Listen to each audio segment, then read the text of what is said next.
Hello and welcome to the BYU Library Family History webinar. We're glad you could join us today. I'm Olivia Tuller and I'll be your host for this webinar. If you have technical difficulties during the webinar, please use the chat box and I could address your concerns. You are welcome to use the chat box during the webinar for comments, insights, and questions. However, all questions will be addressed at the end of the presentation. Our next webinar is on July 6th with James Tanner. He will be giving a presentation entitled Discovering Your Ancestral Secrets, Difficult Situations Uncovered. If you would like to access a previous webinar, please visit our webinar index on our website or search on our YouTube channel. All of our webinars are recorded and uploaded by the following Monday for your convenience. We also post links to recordings and other updates on our Facebook and Twitter accounts. For today's webinar, we are pleased to hear from Kathryn Grant. She will be giving a presentation entitled Top Tips for Cleaning Up Fragments in FamilySearch Family Tree. Before we begin, here's a little bit about Kathryn. After years on the sidelines, Kathryn began doing family history. Somewhat to her surprise, she discovered that she loved it. Her specialty is helping new family historians find success and maybe even avoid some of the mistakes she's made. Kathryn teaches Sunday classes at the BYU Family History Library and presents at other family history events. Her column on family history ran in the Nauvoo Times for about a year and is still available online. In addition, she's a regular contributor to the FamilySearch blog. Kathryn works as a technical writer and instructional designer with a focus on usability and process improvement. Her current work assignment includes developing training use on mobile devices. Besides family history, she loves uplifting music, thought-provoking books, and fresh raspberries. And we will now turn the time over to Kathryn if she's ready. Great, Olivia, thank you so much. So let me just share my screen here. And welcome to everybody who's joining us today. We're so glad to have you with us. So you guys, I am so excited to be with you today for this webinar. This is something I was telling Olivia before the webinar started, that a lot of my topics that I pick are things that I have struggled with. And I figure if I've struggled with them, maybe other people have as well. So I hope this will be helpful to everybody who's watching today, both those that are watching or attending live and those that are watching the recording afterward. So here is a quick overview of what we've got on our schedule today. First of all, we'll talk a little bit about the challenge of fragments in a shared tree. Then we'll talk about building out and repairing fragments, and we'll walk through a couple of real examples from Family Tree, and then we'll end up with some recommendations. So the challenge of fragments in a shared tree. In order to understand the challenge of fragments, it's helpful to have a little bit of context. So in the olden days, in fact, for centuries, anybody who wanted to do family history kept an individual family tree. For many centuries, many generations, that was on paper because that was pretty much all that we had. Then when personal computers became more common, people started keeping their family history on computer. Well, in 2012, FamilySearch Family Tree started, and it was revolutionary. Instead of creating individual trees in Family Tree, we're all working together to create a shared tree of the whole human family.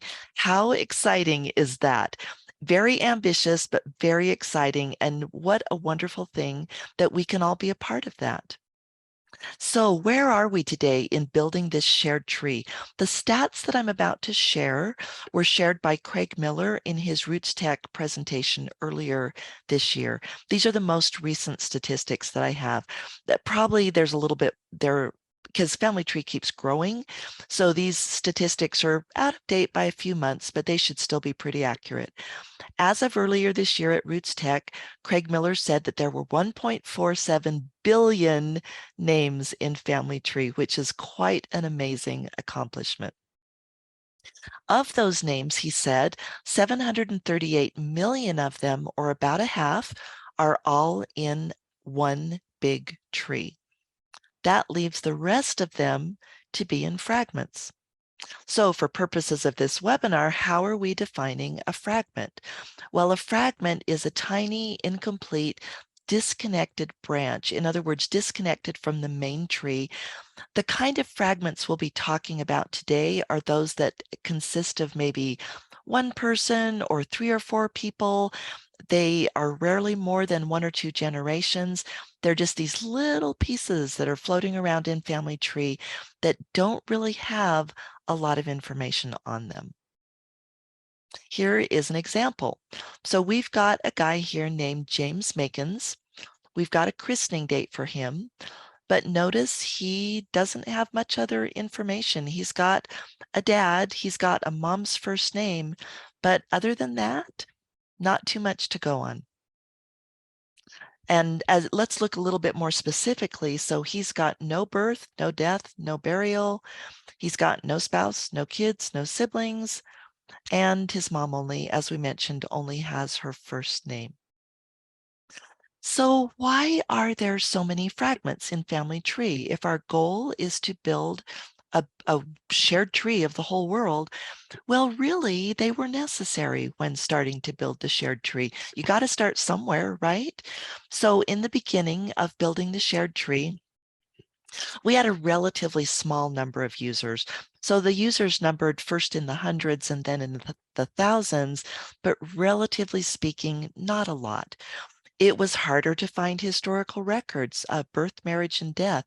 We are so, so blessed and lucky today. Sometimes I think we might forget how much harder it used to be when you had to go look up a microfilm and scroll through the whole thing to find what you were looking for. Now, so many records, not all, but many, many historical records are easily accessible online. And then also a lot of fragments that are in family tree did come from earlier systems that didn't have the collaboration features that family tree has today. So there was a lot of duplication and people were doing the best that they could with the systems that they had at the time. But it's fair to say that things have changed. How have they changed? Well, according to FamilySearch, we now have millions of contributors working in the family tree. As we mentioned, there's about 1.5 billion names in the tree now, constantly growing. We have easy access to many historical records and the ability to collaborate in the FamilySearch shared tree. So fragments are becoming less necessary and more problematic just because there's so many of them and because there's so many users that have to deal with them. So why are fragments problematic? I've had people say sometimes like, what's the big deal? And that is a legitimate question. So I hope to answer that today and explain why fragments are usually not the best way to go, and also talk about how we can address some of the problems with fragments. So that leads us to the second section of today's class. The biggest problem with fragments is lack of context. Here's an example. Who is this? Any idea? Can you tell? I can't. How many bazillions of Marys have lived on the earth? I mean, there's got to be literally millions of them, maybe over a billion. I have no idea. At least in England, Mary is a very common name. We have no surname. We have no birth information, no death information, nothing. So you see how the lack of context makes a fragment challenging to deal with. The thing is, the context often can be found, but it takes effort and skill. And if you don't know that you need to look for context, then you probably aren't going to. I remember talking to a friend, and a very intelligent woman who didn't understand this. And so when she would find fragments with the same name, she would just merge them because she would figure, well, I'm doing the best I can with limited information. And the trouble was, many of the merges were actually not correct because the families were different and shouldn't have been merged, even though the names were the same. Too often, that lack of context, especially if we don't know that we need to dig a little deeper, it leads to wrong assumptions, such as I just described, which lead to incorrect merges, which lead to wrong relationships, and they all tend to snowball. That's the problem. Once there's a bad merge or a wrong relationship on a record, then FamilySearch tends to dish up bad hints. And that's not FamilySearch's fault, because FamilySearch is made to provide record hints, but in order to do so, it relies on the information in Family Tree being correct. If we feed it incorrect information, guess what? It gives us bad hints back. And once that bad information gets into Family Tree, it does tend to get built on and it snowballs. This is something that I've really become aware of lately, and that is that the lack of context also leads to duplicate time, effort, and research for multiple users as they try to figure out the context. And I'll be honest with you, sometimes I look at a fragment and I'm like, I can't deal with this. So I spend some time, I'm not very successful, maybe half an hour, and then I just give up. How many other people come along and do the exact same thing and essentially waste that? I mean, waste is a strong word, but basically they spend time with no positive result. And fragments tend to invite that in a shared tree, unfortunately.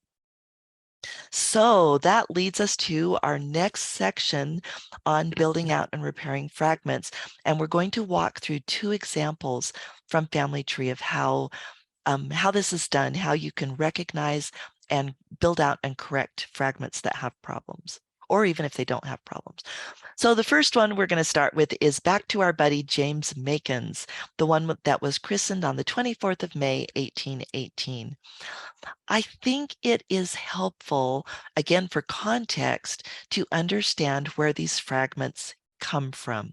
So in the olden days, excuse me, back when Family Tree, or actually when the predecessor systems of Family Tree were getting started, there were some projects going called extraction projects. And what volunteers would do is very similar to the old indexing program, is they would be given a parish register such as this, and they would write down all the information from the parish register. And then that information would be put in the system. And it would be put in the system as fragments. So I know this is a little bit hard to read, but this is the actual entry that fragment for James came from. So you can see he was christened on May 24th. James, you can hardly see the S, it's very faint, but James, son of Roger and Elizabeth Makins, living in the parish of Torksey. And Roger was actually a flax dresser, which I thought was really interesting. I had to look that up, but it's a person who prepared flax for spinning back in the days when spinning wheels were used to create thread that was then used to create cloth. And apparently that was kind of a risky occupation, because as they tried to separate out the chaff and the other things that you didn't want spun into the cloth, that stuff would all float into the air, AIR. I realized that sounded like ERROR. No, AIR. And then the flax dressers would, of course, breathe it. They're hard to avoid, and they develop lung disease. So, but this is going to become interesting later on, that he's a flax dresser, because that's a pretty unique occupation, and it will be helpful later. So anyway, this is where that fragment came from. And every entry, oops, went a little too fast there. Every entry from this parish register was turned into a fragment in the system. So basically, this became this. So if James had siblings that were also in that parish register, they would have been extracted as fragments too. And this happens a lot in Family Tree because so much extraction was done. Oh, and I meant to say, even though this is an English example, these principles apply to fragments from other countries and even other types of fragments, such as fragments based on a marriage record. So if James has siblings, you know what? I realized I probably need to explain one other thing. Let me go back to the parish register. So I mentioned that every one of these entries becomes a fragment. And when the fragment was created, as you saw, parents were extracted along with the child being christened in order to give more context. Because you can imagine if you had John Smith christened in, let's say just Lincolnshire, England, where there could have been so many John Smiths, just having the name and the date would not necessarily be enough context. So they would always extract the parent, but notice there was no information about the parent beyond the name. There was no, well, there was the residence and the occupation, but nothing that would help us really identify them, such as a birth date or a birthplace or an age or anything like that. We just know their name and we know that they are the parents of this person living here and the dad does this for a living. So every time that somebody was extracted, whoops, let me get back. That's not where I wanted to be. Every time somebody got extracted, they got extracted with parents. So if James's siblings got extracted, they would have different copies of Roger and Elizabeth as the parents. So the fastest way to find duplicate siblings of James is actually to look for duplicates on his parents. So that's what we're going to do. So we go to Roger's page and lo and behold, FamilySearch has caught a bunch of duplicates. All 64 of those aren't duplicates. Some of them are sources, but there were 10 possible duplicates listed for Roger, which means that we're probably dealing with at least 10 fragments. In my experience, sometimes those duplicates do belong in the family and sometimes they don't. But also sometimes there's duplicates that FamilySearch didn't catch. So probably 10 fragments is a good average. James could have had as many or even a few more than 10 siblings. So what is our next step? You might be thinking, and I actually used to do it this way, is, oh, well, Family Tree has identified these duplicates. I'm just going to go ahead and start merging them. But guess what? I got myself into trouble by doing that. So a better next step, rather than diving right into the merging, is to go to an independent source, historical records, and determine the facts about those children. How many were there? What were their names? Were they all born in Torksey? Whatever you need to do initial research. And I'm not talking about, months of research or anything difficult. In fact, I'll show you what I did, and I need to make one more comment, and that is that the purpose of this webinar is not for me to describe in great detail the research that I did, because that would just take forever. So what I will do is describe it at a high level, but then if you have questions at the end, please do feel free to ask. So I decided to look for all the children of Roger and Elizabeth Makins in the Torksey parish, and this is what I found. So there are actually about 13 kids here, but 10, so it was maybe unlikely, but not impossible, especially if there were multiple births, to have that many kids in a family. So where I found this is from a site called Free Reg, which has transcriptions of parish registers. But I could have gone to any site that had Torksey parish registers, which includes FamilySearch and Find My Past. I don't remember if Ancestry has them, but probably they do. Ancestry has so many records. So I would like you to look at these children and tell me if you see anything maybe a little bit odd about the sequence of dates, or not necessarily odd, but something that might be a red flag. Please feel free to put it in the chat if you do. Yeah, Debbie, very good. 40 years, that is a long childbearing lifespan, isn't it? And Bernice, very good. You nailed it. Gordon, you did too. So that gap between 1801 and 1809, considering that the couple was having children pretty regularly, it does seem a little bit odd that there would be this huge gap right in the middle, and then they would pick up having kids every couple of years. Well, that was a red flag. And then, as Debbie mentioned, very long childbearing span. So I thought, Maybe we're looking at two families here.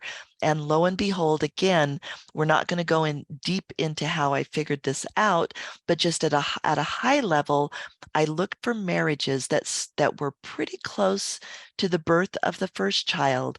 They were in Torksey. And then I also used other records, and I used the father's occupation.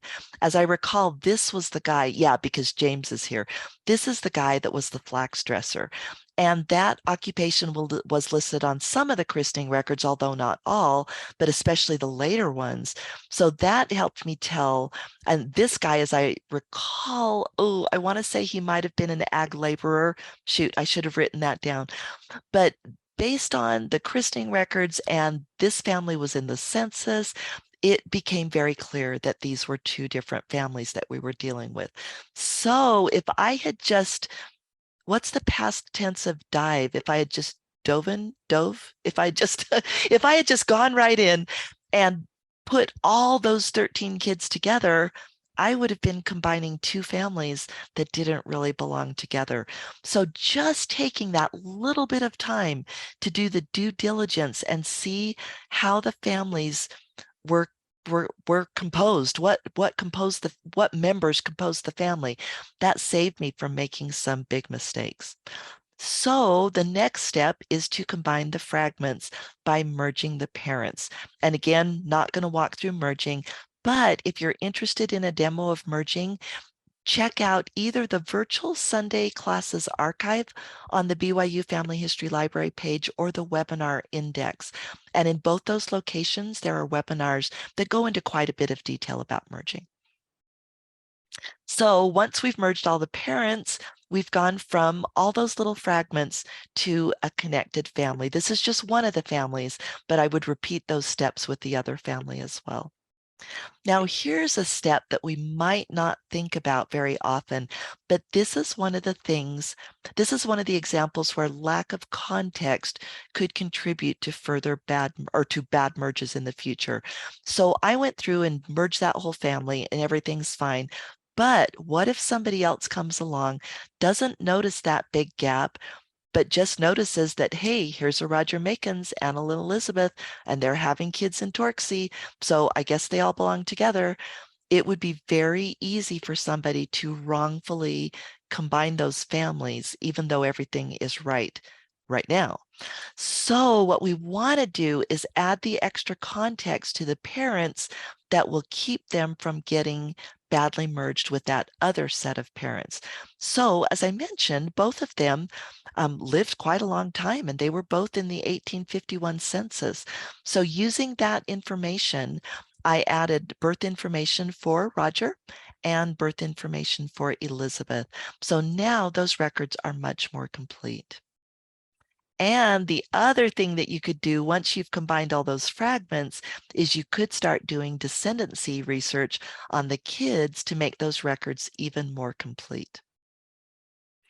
Here is a counterexample, and some of you might recognize this from another webinar,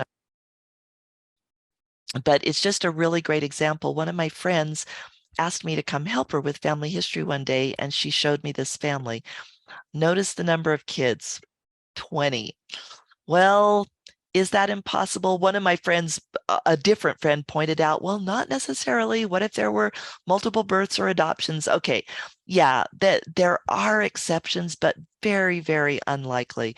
And you'll notice there's a lot of kids born the same year. They have different names.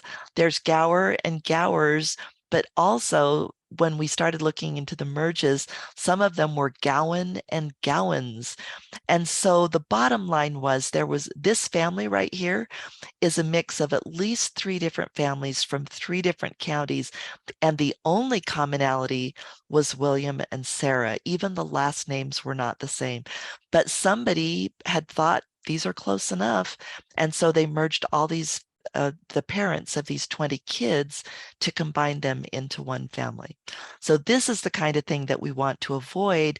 And if we add the context, the necessary, birth information, all the children that belong in the family, the death information, it will be so much less likely that people will do bad merges when that context is there. Okay, let's walk through example number 2. This is Elizabeth Coxon, and she married into the Macon's line, as we will see in just a minute. Her birth information is that she was born in 1866 in Ripley, Derbyshire. But probably you guys noticed we got some problems going on here. The mom is having kids at too young of an age. Well, in fact, let's look at the spouses and children section. And maybe I should ask, I've got some call outs, but let me ask for participation. What do you notice that are red flags on this family? Yeah, Gordon, the mom became a mother at age 1 year old. Not going to happen. What else do you guys see? There's 2 other things that might be red flags. And I'm not talking about the rest of the children. Obviously, if the first one was born when the mom was too young, many of the others will be born when she's too young too. Multiple births in the same year, Kathy. Yep, you nailed it. That's a problem. What else do you guys see? Yes, Dave, exactly. She's apparently having a premortal marriage. She gets married before she's even born. How she managed that, I do not know, but that's what shows up in Family Tree. So here are the problems. She's born in 66, gets married 2 years earlier in 64, and has a kid when she's 1. Yeah, we've definitely got a problem here. So the next step that we want to do, since Elizabeth's identity has apparently become corrupted, we want to look in the change log and we want to see what her original intended identity was. I'll try to explain this as we go along, and I think the context in this webinar will make it clear. But in case not, there is another webinar exactly on the topic of intended identity, and that will be in the webinar index. So if you're interested in that topic, you might want to check out that webinar. So we are going to go to the change log and we're going to scroll to the very bottom. This is Elizabeth's, but I did the same thing for George. So as we scroll to the very bottom to see the oldest entries, this is what we find. So there is just a marriage date, marriage place, and that's it. There is no age, there's no birth information. The system automatically marked them deceased because they were old enough. You know, if they were born in 1864, we figured they got to be deceased by now. And the system added a marriage source, but there was nothing else. So what this indicates is that this record for Elizabeth was created from her extracted marriage record. And so the original intended identity is that when they came into the system, they were intended to be this specific couple with these names who got married on this date in this location. Everything else about them we must derive from this information because this is our only reliable starting point. So let's go back and look at the original marriage record that served as the basis of that extracted fragment in Family Tree. So we've got their marriage date matches up with what we have. Got married October 30th, 1864. I should say matches what's in Family Tree. We've got George Macon's, Elizabeth Coxon. This is why there were no birth years. So sometimes extracted records will have birth years, but notice that they just said for the bride and the groom of full age, which essentially means they were of legal age or older according to the laws of that country where they did not have to get parental consent for their marriage. But that doesn't tell us. So I think at this time in England, it was 21 for males and maybe 18 for women. Okay, that is an educated guess. Really, if you want to know the exact years, you'd need to Google it. But they were definitely over that, either that age or older. And they actually could have been, 25, 30. We just have no way of knowing their actual age from the marriage record. But we do pick up some helpful information that George's dad's name is Joseph, and he was a laborer, and Elizabeth's dad is William, a machinist. So that could help us later on if we're trying to build out the fragment. So now we know that the marriage year is correct according to the original identity of this record when it was added to Family Tree. So the birth year has to be wrong. Well, then what is the correct information? So the next step is to gather more facts about this family. And again, when you're trying to either combine or repair a fragment, it's always, in my experience at least, it's always better to go out to historical records and get more information about the family so you've got the facts before you start either doing merges or adding relationships, adding kids or whatever. Getting a picture of the truth of the situation is paramount. So we're going to dig a little bit deeper into the family that George and Elizabeth started when they married in 1864. And in order to do that, I'm going to use a tool called the timeline grid. I recognize a lot of you on the call from the participant list, so probably a lot of you are familiar with this tool, but if you aren't, there are some great webinars. In fact, Gordon's my cousin. Gordon, could I ask you to put the link to the timeline grid page on Goldenrod genealogy in the chat? And then that way everybody would have it, if that's convenient for you to do. And if not, don't worry about it. But anyway, I'm using a tool called the timeline grid that allows me to capture information about families who lived in periods when census records were used. So they were married in 1864. And so the first census they would be in as a family is the 1871 census. And lo and behold, we are seeing what we would expect for George. He's a millwright. They're living in Lincolnshire, the same general area where they got married. And here's Elizabeth, and they've got these 3 kids, which actually match the kids in Family Tree, which is good news for us. But look at how old Elizabeth is and where she was born. So 26 from 71 computes down to 1845. So she wasn't born in 66, and she wasn't born in Derbyshire. She was born about 1845, and she was born in Lincolnshire. But you never want to rely on just one census for information, because that is asking for trouble. That is a way to jump to wrong conclusions. So this is a picture of the more complete timeline grid. It's not complete yet, but this link will actually take you to the grid in progress. And so we're not going to walk through this whole thing, but I did want to point out a couple of helpful things. One is that George married twice. So his first wife, Elizabeth, died between 1891 and 1901 because he's a widower in 1901. And then he's got a different wife in the 1911 census. And notice when and where she was born.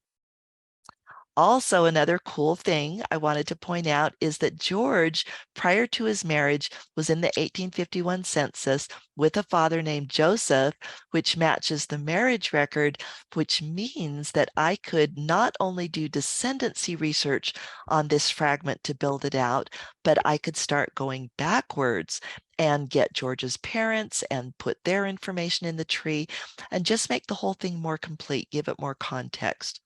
So that was very helpful to fix the information for Elizabeth. But let's see what went wrong with the birth information. Now, I debated whether or not I should say this, and I decided to go ahead and say it, but not for the reason of criticizing anybody or dissing anybody.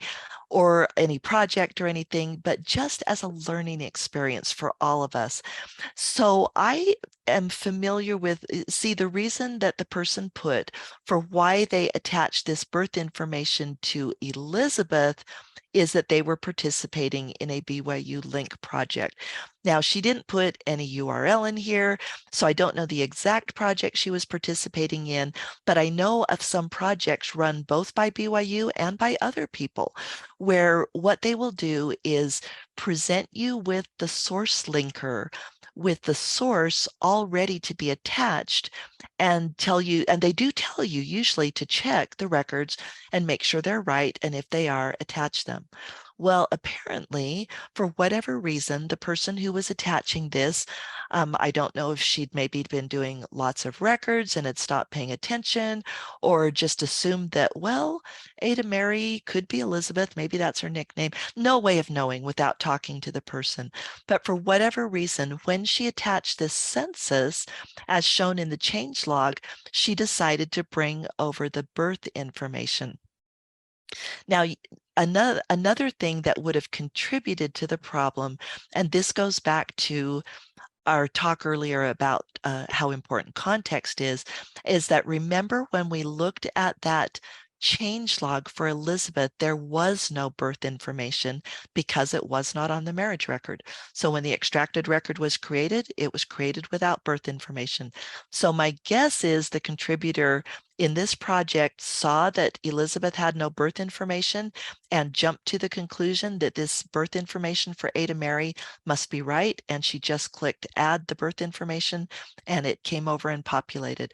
And of course, on the source linker, you wouldn't see those errors that we saw, those data integrity errors. So everything would have looked fine from there. So I just wanted to point out this illustrates the problem with both fragments and a fragmented approach when we're just trying to go on limited information and not a lot of context. It really does lead to jumping to conclusions. Another thing that one of my friends found that participated in one of these projects, it was with census records, and she found that often she was creating duplicates because the kids in one census were actually from another marriage, but they were not marked as stepchildren. They were just marked as kids. So they looked like they belonged to the couple, but they really didn't. They belonged to one of the parents and another parent earlier, and they were already in the system under that earlier couple. So it's just, and please don't misunderstand me. I'm not saying don't participate in these projects. What I am saying is if you choose to participate in these projects, do the due diligence so that you're not making these types of errors on the fragments. Go out and make a table of the children before you, add them or attach sources or add them as the children of a certain couple. Make sure they really do belong to that couple. And the thing is, with online records, it's so fast and easy to do this. You could actually leave the source linker open and open another tab, check out the information, and then come back to the source linker tab and complete whatever you need to complete. So let's wrap up today with some recommendations on dealing with fragments. So we've got 4 suggestions here, and I do want to make it clear that these are just my recommendations based on experience. These aren't any kind of family search policy or Church of Jesus Christ of Latter-day Saints policy.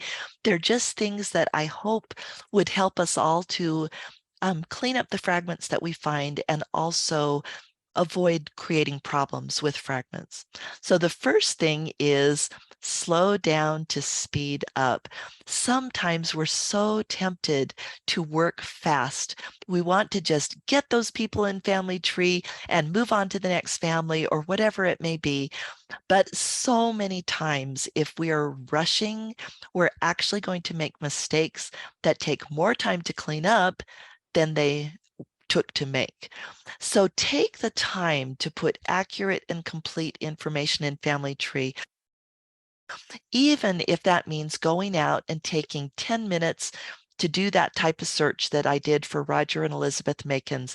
It just doesn't really take that long, but it's worth its weight in gold for providing context. I love this saying, measure twice, cut once. If we do our due diligence up front, then it's less likely that we will have to redo things later, or that somebody else will have to come along and undo the problems and redo that work. And I love this saying that actually a coworker had hanging up on his door at a place where I worked. If you can't find time to do it right, in other words, if we're rushing to add people to Family Tree and we're not really checking to make sure it's right, then how on earth are we going to find time to do it over? Probably not going to happen, right? So slowing down actually does help us save time in the long run. That's actually true in a lot of areas of life, not just family history. Another issue with a shared tree is that it is so tempting to assume that somebody else will come along, and if it's a problem, we'll clean it up. Someone else will clean it up. A variation on that, okay, these webinars are public. They're not geared towards members of the Church of Jesus Christ of Latter-day Saints, but I will mention something that is common among church members is, don't worry, God will sort it all out in the millennium.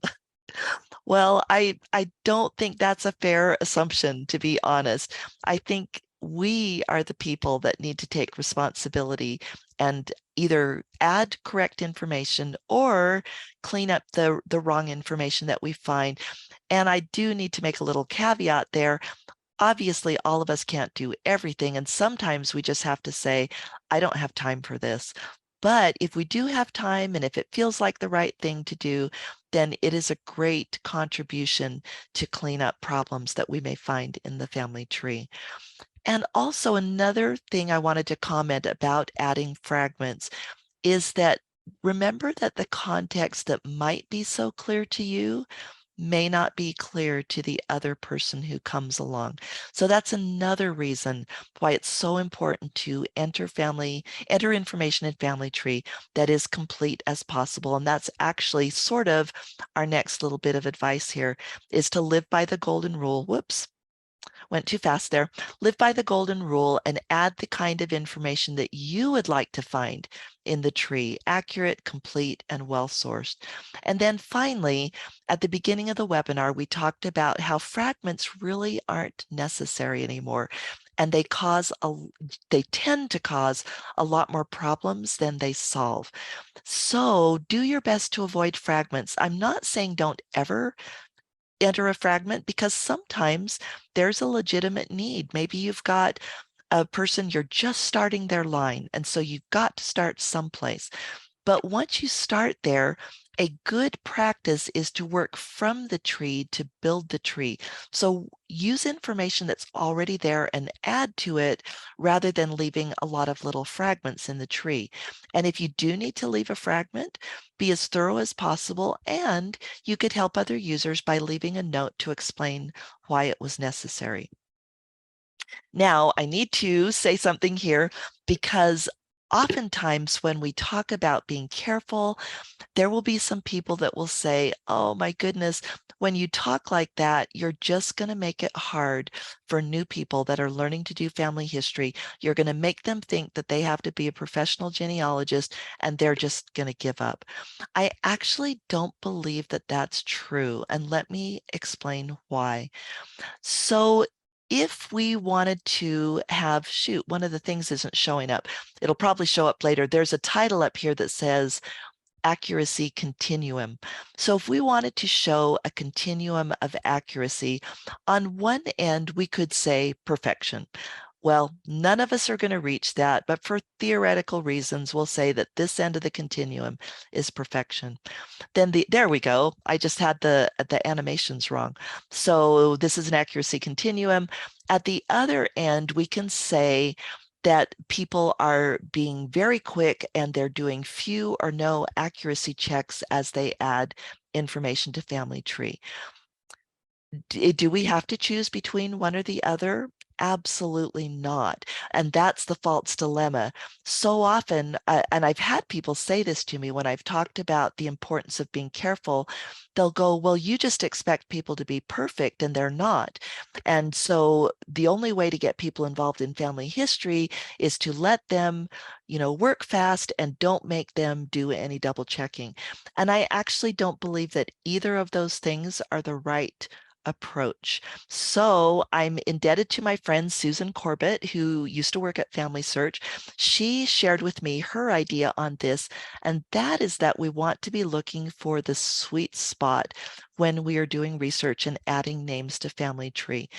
We don't want to be obsessed with perfection, and we also don't want to be careless really and fail to do just even basic sanity checking. But instead, we want to do our best. We want to be careful. We want to fix mistakes if we make them, and we want to learn and grow. We want to be moving towards perfection, even if we're not obsessed with it. And we realize that as humans, we're never going to be perfect. So we're not hard on ourselves, but we do try to do the best that we can. So if you want to build the shared tree better and faster, this is a quote of my friend Janelle. And when she said this, I loved it. She said, if we want to improve, we can't keep doing what we've always done. So what we've always done the old way is just add incomplete fragments, work in a fragmented way. If I enter a parent and half the children, I'm not too worried about it. I just move on when I get tired of this family or whatever. So we don't work, the old way is work in a fragmented way, and then just hope or expect that someone else will come along and finish our work or clean it up. The new way, or the better way, that I would invite all of us to participate in is to avoid fragments as much as possible, build the tree from the tree, be reasonably careful and as complete as possible, again, without obsessing and beating ourselves up. But gosh, take advantage of the great resources we have and how easy it really is to find complete information on many families, and choose to be the one who cleans it up instead of leaving it for someone else to clean up. So that brings us to the end of our webinar today. By way of summary, we talked about the challenge of fragments in a shared tree, why they cause problems. We gave 2 examples of building out and repairing fragments, and then we reviewed just some recommendations, maybe some advice for working more effectively in the tree. So do we have any questions? Please, I think we don't have audio on this, do we, Olivia? So if you have questions, would you please put them in the chat and we can address them now?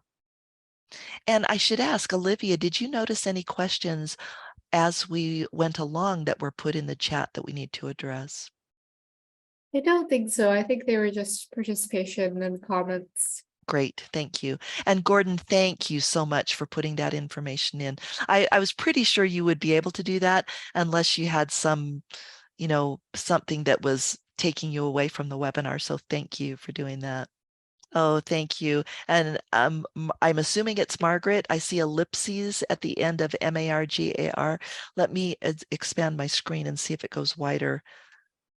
Nope, it doesn't. So if your name is Margaret, thank you so much for that kind comment. And Shelley, thank you.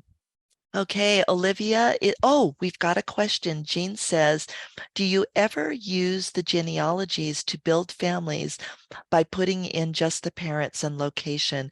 And so, Jean, by genealogies, are you meaning the FamilySearch genealogies that are on the website? Or yes, thank you very much. Dang, I wish we had audio, but we'll do our best with chatting. So I actually have never used those to build a tree and family tree. I've used it for information, but I'll usually use it manually. But honestly, I would think that what you just said would work fine if you started with those parents and then you built them out. And so, you added the birthplaces, added the children, added all the information to give them context.